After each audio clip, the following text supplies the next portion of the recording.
Good morning, students of class 7. Today, I welcome to you for learning a new chapter of mathematics. This is the chapter number 12. The name of the chapter is the algebraic expression.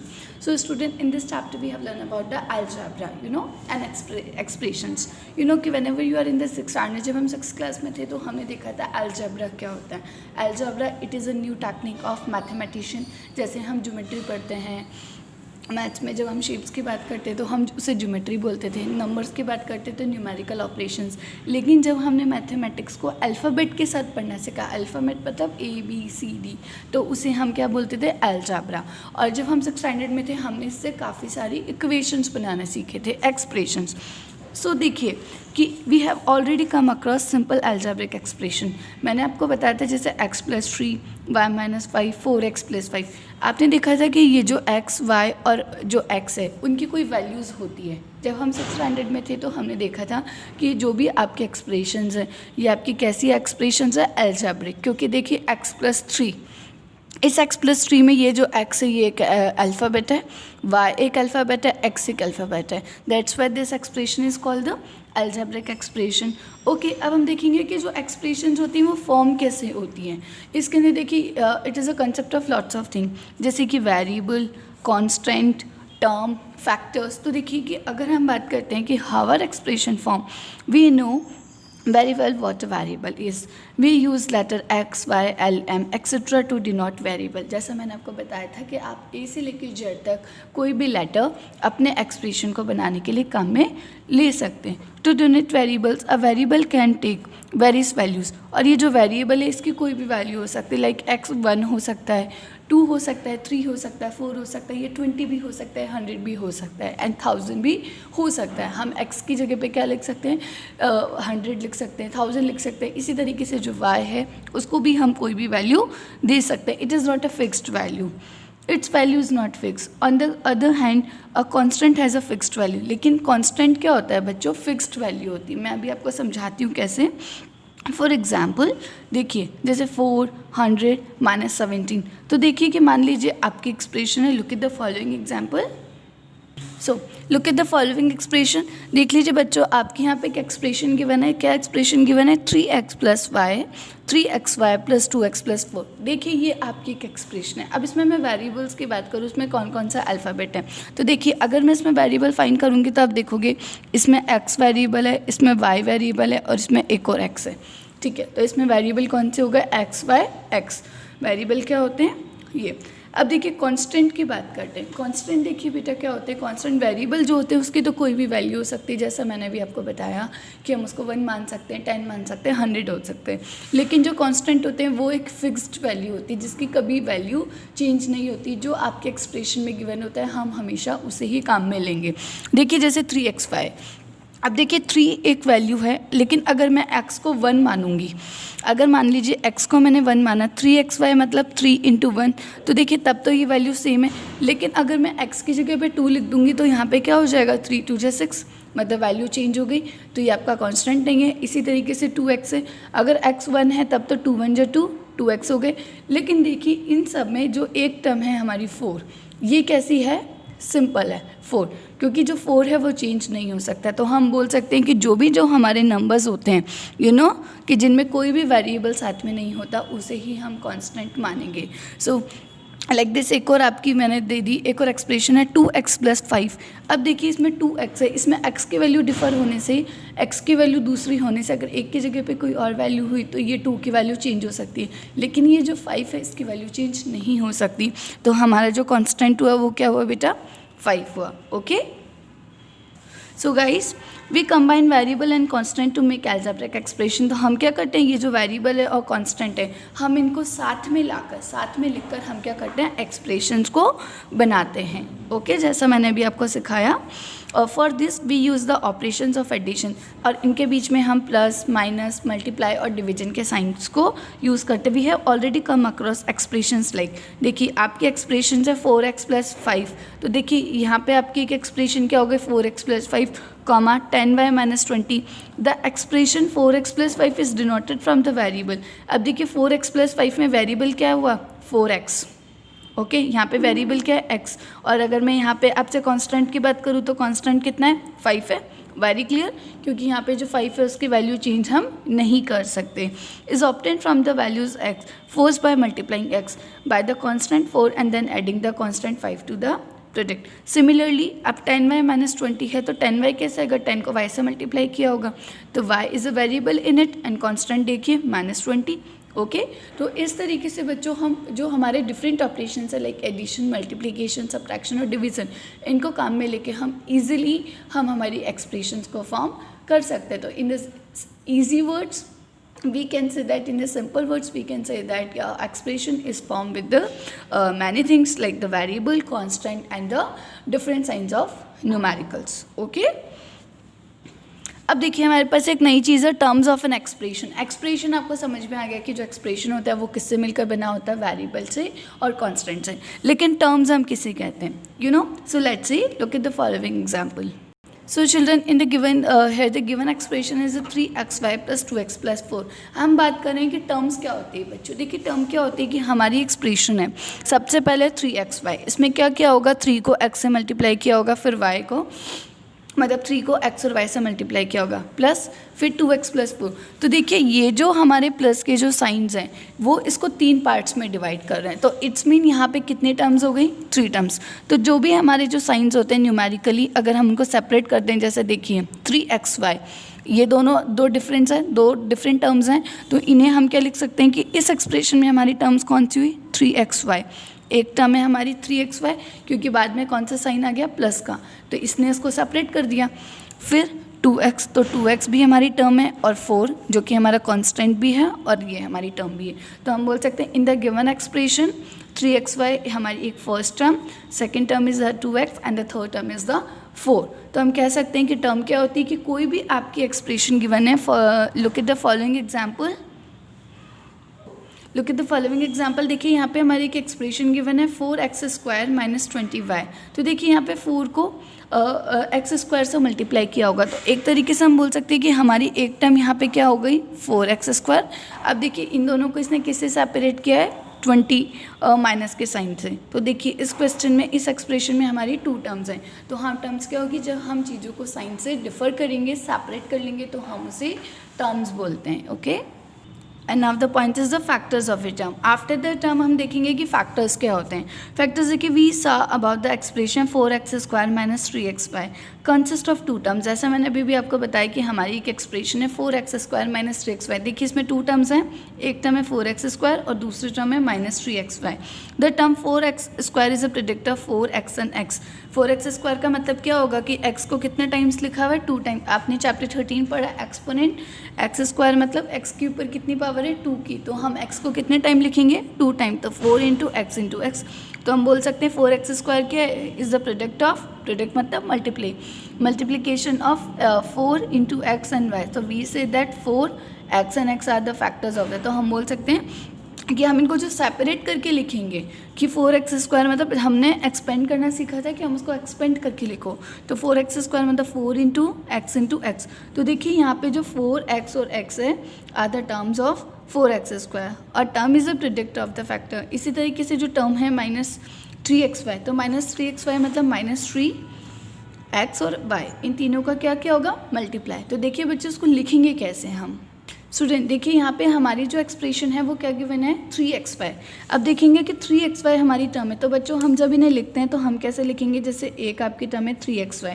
अब आपको इसको 3 parts में करना होगा क्योंकि इसमें कितनी चीज़ें हैं, 3, 1, 2, 3. तो इसके फैक्टर 1, 2, 3. तो देखिए इसके फैक्टर 3 हो गए, x हो गए और y, क्योंकि 3 को x से मल्टीप्लाई किया होगा देन y से. अब इसी तरीके से एक है आपकी 2x. तो अगर हम 2x के फैक्टर्स की बात करेंगे तो ये 2 हैं, 2 इंटू x. ओके, अब हमारी जो लास्ट है वो क्या है, 4. तो 4 कैसे आया होगा, 4 1 जा 4. ठीक है, तो ये क्या हो गए फैक्टर्स को, और हम इसे ट्री डायग्राम से शो करते हैं. And now the last term is the coefficients. देखिए टर्म्स के हमने टर्म्स पढ़ लिए, टर्म्स में हम सेपरेट करके लिखते थे, फैक्टर्स में हम सब चीज़ों को सेपरेट लिखते थे. And now the coefficient. Coefficient क्या होता है बच्चे, कॉफिशिएंट होता है कि आपके वेरिएबल गिवन होता है, अलजेब्रा को छोड़ के जो भी नंबर आपका होता है न्यूमेरिकल, उसे हम कॉफिशिएंट बोलते हैं. We have learned how to write a term as a product of factors. One of these factor may be numerical and other algebraic. They contain variable. तो देखिए, so look at the following example. अगर हम बात करते हैं कि numerical coefficient क्या होगा, कि मान लीजिए आपकी कोई एक्सप्रेशन है, so identify in the following expression term which are not constant.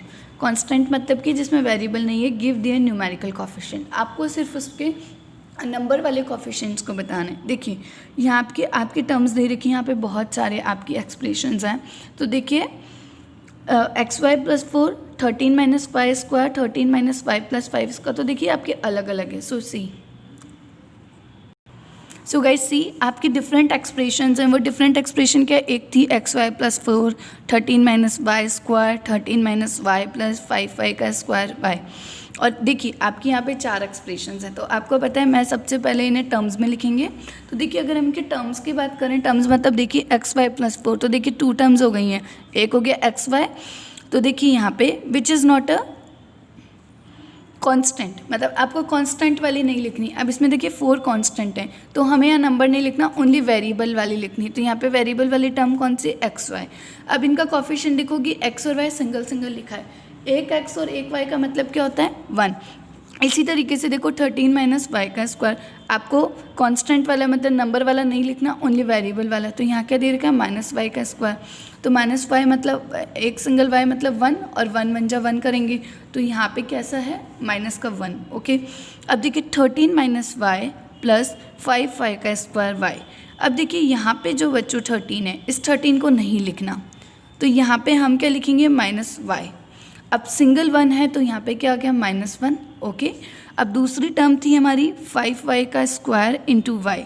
अब देखिए यहाँ पे मतलब 5 वाई का स्क्वायर मतलब 5 वाई का स्क्वायर, तो हम यहाँ पे लिख दें, तो यहाँ पे वाई के साथ कितना नंबर है, 5, कि यहाँ पे वाई स्क्वायर को 5 से मल्टीप्लाई किया, that's why we write here 5। तो न्यूमेरिकल कोफिशिएंट मतलब कि आप टर्म में से नंबर को अलग करके लिख दोगे। इसी तरीके से अब देखो यहाँ पे आपकी कितनी सारी टर्म्स हैं, 1 2 3, लेकिन हमें लिखनी है सिर्फ ओनली वेरिएबल वाली। तो इसको काट दें, क्योंकि +5 नहीं आएगा क्योंकि वो कांस्टेंट है। तो हमारी फर्स्ट टर्म है 4p का square Q, and that is second one is the -3 pq का स्क्वायर। तो देखिए यहाँ पे जो pq का स्क्वायर क्यू है, ये तो वेरिएबल है, तो नंबर क्या है यहाँ पे, न्यूमेरिकल कोफिशिएंट इज 4। इसी तरीके से pq स्क्वायर को किससे मल्टीप्लाई किया होगा, -3 से। So here the numerical coefficient is the -3। Okay, now the example number 2, what are the coefficient of x in the following expression. कि अब ये बोल रहे हैं कि x के साथ क्या क्या कोफिशिएंट है, मतलब कि जो आपके एक्सप्रेशंस हैं उनमें x के साथ क्या क्या वैल्यूज़ गिवन है। सो देखिए हमारी फर्स्ट टर्म है 4x minus 3y, second term second expression 8 minus x plus y, y square x minus y and 2z minus 5x। और आपको बताना है फर्स्ट वाले पार्ट में ओनली x के साथ कौन कौन से वैल्यूज़ हैं, तो हम टर्म्स भी वही लेंगे। देखिए यहाँ पे आपके 2 टर्म्स हैं, एक है 4x और एक है 3y, लेकिन हमें किसका कोफिशिएंट बताना है, x का। तो हम यहाँ पे ओनली x वाली टर्म लिखेंगे।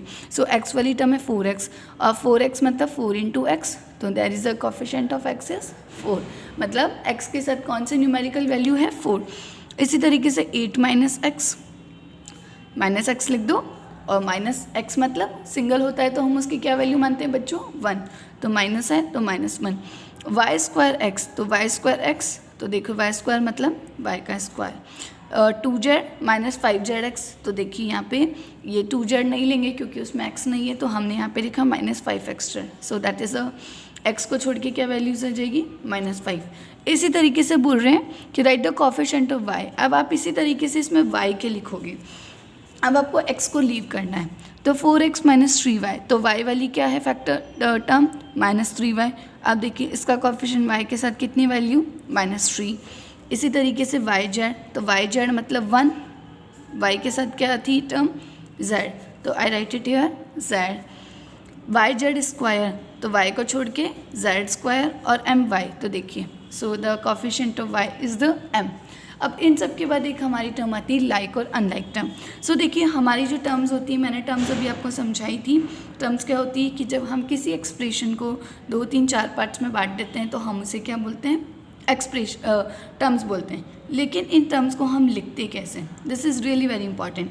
टर्म्स को सबसे पहले हम 2 पार्ट्स में डिवाइड कर सकते हैं, एक होते हैं लाइक टर्म्स और एक होते हैं अनलाइक टर्म्स। सो देखिए when terms have the same algebraic factors they are like terms, मतलब कि आपकी 2 या 3 टर्म्स दे रखी है और सबका एक्सप्रेशन कैसा है, सिमिलर। एक्सप्रेशन मतलब जैसे कि आपका जो अलजेब्रा है ABCD XY, अगर वो सारे टर्म्स में अगर सेम होगा तो हम उसे क्या मानेंगे, like terms. When they have different algebraic factors they are called unlike terms. So look at the following. देखिए यहाँ पे 2xy और -3x प्लस 5xy -4, तो देखिए यहाँ पे जो है 2xy आपको देखिए कितनी सारी यहाँ पे वो दे रखी है और टर्म्स दे रखी है। जैसे एक टर्म दे रखी है 2xy, फिर -3x प्लस 5yx -4, तो देखिए यहाँ पे जो 2xy है वो 5xy के दोनों के अलजेब्रा कैसे हैं, सेम है। तो हम बोल सकते हैं कि 2xy और 5xy वो कैसी टर्म्स हैं, लाइक टर्म है, ओके। और -3x और जो 4 है वो कैसी टर्म्स हैं, अनलाइक कह सकते हैं हम easily. Now we read example number 3 of it to understand this concept. State the reason which of the following pair of terms of are like और unlike. आपको बताना है कि ये जो pairs आपको given है वो like है या unlike है। देखिए your pair is a 7x और 12y. ओके अब देखिए इनके फैक्टर्स क्या होंगे। अगर मैं 7x को सेपरेट करूँगी तो 7 × x तो 7, x और 12y मतलब 12, y। अब देखिए इसका जो अलजेब्रिक एक्सप्रेशन है वो कैसा है, x और इसका y। तो बताइए दोनों डिफरेंट हुए नहीं हुए, मतलब अलजेब्रा जो है लेटर जो है आपका अलजेब्रा का वो डिफरेंट है, तो it's mean it is a different. So अगर डिफरेंट होता है तो हमारी कौन से टर्म्स हुई वो, अनलाइक। तो what we write here, unlike. इसी तरीके से ये 15x है और ये -21x है, दोनों में x है, दोनों का अलजेब्रिक एक्सप्रेशन कैसा, सेम, इसलिए हम इन्हें कैसे एक्सप्रेशन मानेंगे, लाइक टर्म्स मानेंगे। 4AB और BA। अब देखिए 4AB, इसमें AB ऐसे लिखा है, इसमें BA पहले लिखा है, लेकिन A × B करो या B × A करो, कम्युलेटिव कोई फ़र्क नहीं पड़ता, इसलिए ये दोनों सेम है, तो this is a like. Now 3xy और 3x। अब देखिए इसमें जो है 3xy, इसमें y भी है और इसमें ओनली x है, तो ये कैसे होगा, डिफरेंट, अनलाइक। 6xy का स्क्वायर और 6xy का स्क्वायर। देखिए यहाँ पे 6xy कितने टाइम्स है, 2 टाइम, और यहाँ पे x कितने टाइम है, 2 टाइम्स, तो दोनों कैसे हैं, डिफरेंट। मतलब बच्चों एक चीज़ रिमेंबर रखेंगे कि लाइक तब माना जाएगा जब जो भी आपका अल्फ़ाबेट है वो उसकी जो वैल्यूज़ है एक्सपोनेंट्स में वो भी कैसी होनी चाहिए, सिमिलर होनी चाहिए। तो दे आर नॉट सिमिलर, तो that's why they are unlike. PQ का स्क्वायर, तो देखिए PQQ, अब यहाँ पे PQQ का स्क्वायर, तो देखिए यहाँ पे P सिंगल टाइम है और Q कितने टाइम्स है, 2 time, so this is a like factor, like term, okay. So I hope you understand the concept of exercise. आप समझ गए होंगे कि एक्सप्रेशन कैसे फॉर्म्ड होती है। मैं आपको वापस से बताती हूँ, एक्सप्रेशन को फॉर्म करने के लिए हमें वेरिएबल और कांस्टेंट चाहिए होते हैं।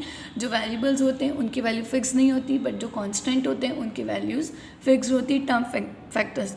To watch this video properly to understand the concept of this chapter. Thank you all.